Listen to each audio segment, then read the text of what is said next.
जयमल 1562 में मेड़ता में हार गया था अकबर से। तो मेड़ता में हारने के बाद वो जा रहा था चित्तौड़। कहां जा रहा है?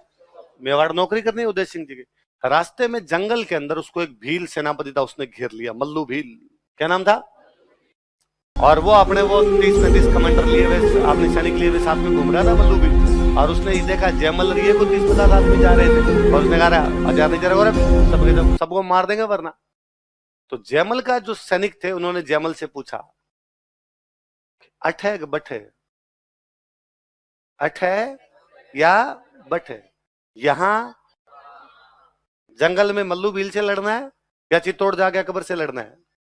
जयमल ने कहा बठ है। और सबने हथियार रख दिए, फटाफट सबने हथियार रखे।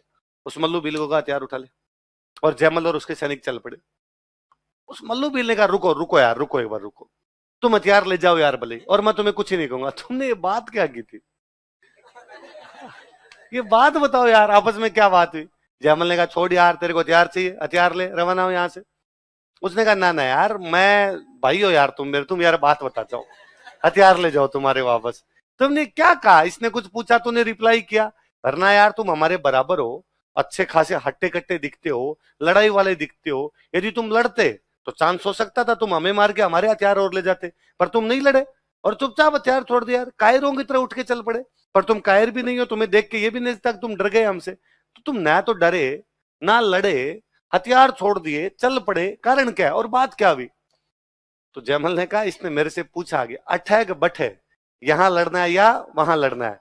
मतलब इन भीलों से यहां पे लड़ना है हथियारों को बचाने के लिए, या वहां जाके चित्तौड़ की रक्षा के लिए अकबर से लड़ना है? तो मैंने कहा वहां लड़ना है, क्योंकि हमें तुमसे लड़के एनर्जी वेस्ट नहीं करनी। यहाँ जंगल में तुमको लड़के मार भी देंगे, जंगल में मोर नाचा किसने देखा? वहां साहब लड़ेंगे ना अकबर से चित्तौड़ जाके, शताब्दियों तक याद किए जाएंगे कि चित्तौड़ की रक्षा जयमल और पत्ता ने की थी, मेरा नाम आएगा उसके अंदर। तो तुमसे नहीं लड़ना। मल्लू भी इतना इंप्रेस हुआ, वो जयमल के साथ ही चला गया था।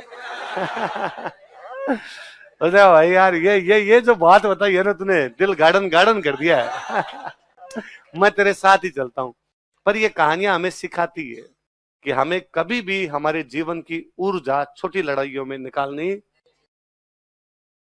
स्टूडेंट कहता है एक बार छोटी नौकरी लग जाऊं, उसके बाद मैं RSI की तैयारी कर लूंगा।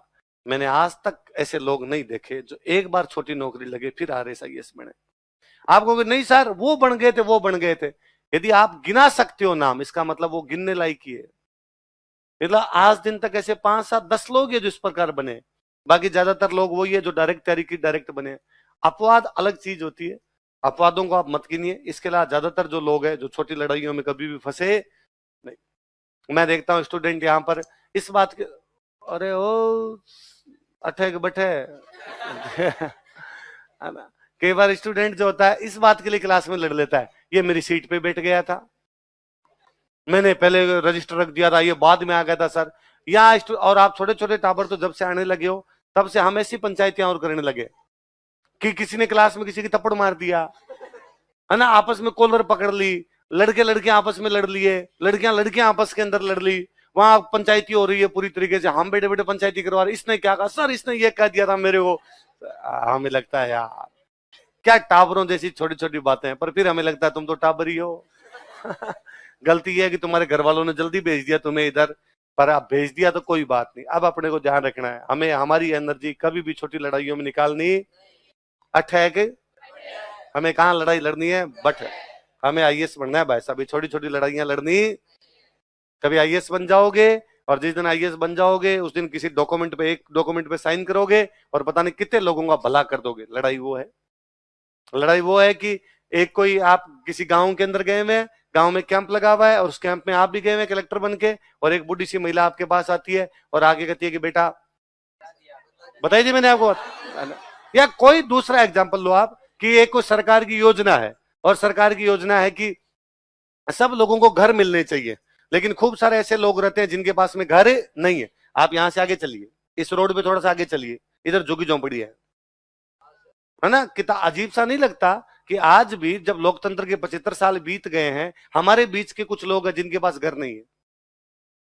क्यों घर नहीं है उनके पास? आप उनसे जाके पूछोगे यार जब सरकार सबके घर बना रही है प्रधानमंत्री आवास योजना में, तुम्हारे पास घर क्यों नहीं है? और लाओ तुम्हारा राशन कार्ड दो मैं घर बनवा दूंगा, तो वो कहेंगे हमारे पास राशन कार्ड नहीं है। हमारे पास क्या नहीं है? वो चलो यार राशन कार्ड बनवाते, तुम आधार दे दो, वो कहेंगे हमारे पास आधार नहीं है। इसका मतलब अभी तक देश के नागरिक ही नहीं है। आप कहोगे यार आधार कैसे नहीं है तुम्हारे पास, तुम वोट डालते हो, तुम्हारे नेता को कह दो कि भाई हमारा आधार बना दोगे, हमारे पास वोटर आईडी नहीं है।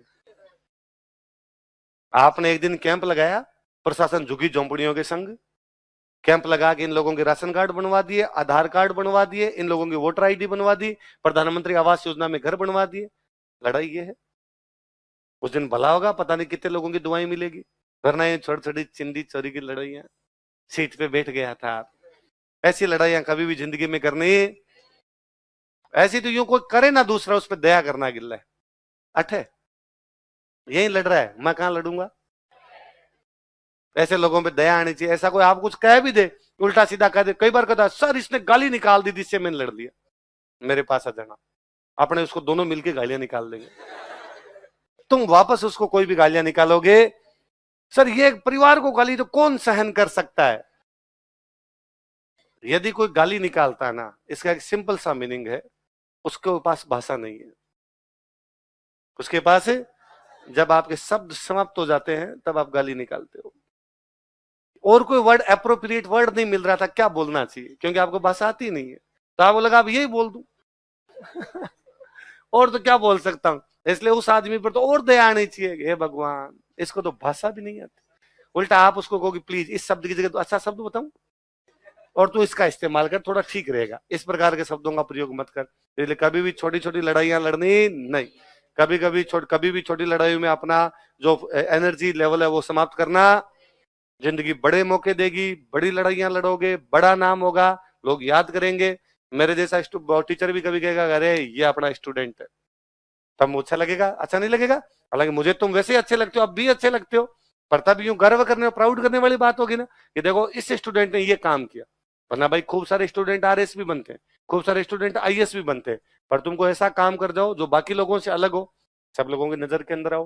तो चंद्रसेन की कहानी, जयमल की कहानी, ये हमें संदेश देती है कि हमें अठे नहीं लड़ना है, या नहीं लड़ना है। अठे बठे समझते हो, ऐसा कोई नहीं जो अठे बठे नहीं समझे। सबके समझ में आ गया, यहाँ वहां हियर देयर, तो बोले पड़ गया सबके। चलो।